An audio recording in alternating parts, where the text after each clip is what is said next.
Рахмат. Мындай кыска так айтканда, бул жерде бир гана маселе болуп турат. Ошол жерде жашаган жыл массив ынтымактын жарандары, тургундары жаңы курулушка каршы чыгып атат. Туурабы?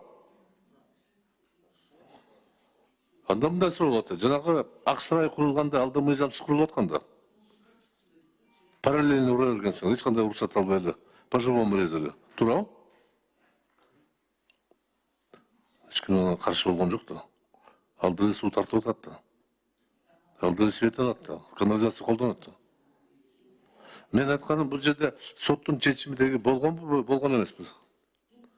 Барбы соттун чечимдери? Строительный компания өкүлүнө.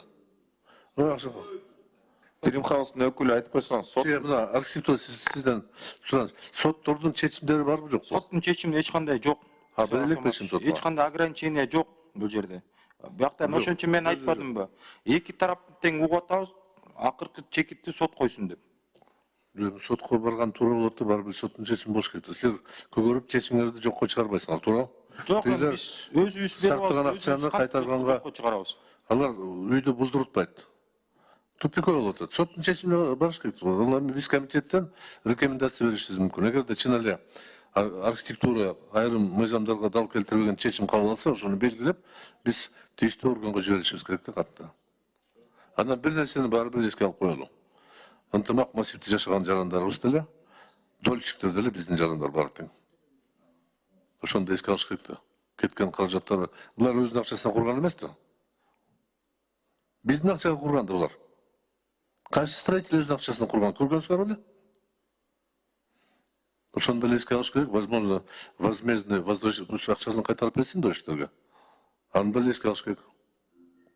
Ошондо калыстык чечим болот. Ал эми ак үйдүн тегерегинде курулбасын деген балким чечим болсо, өкмөт катуу туруш керек да анда. Буга уруксат эмес деген бул кыйшык болуп калат да.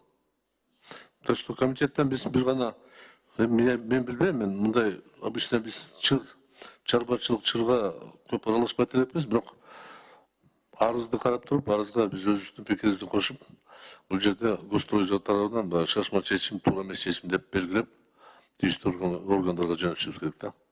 Андан балким бир 5-6 айдан кийин кайра эмне болгон деп сурашыбыз керек да. Ошондой туура болот да.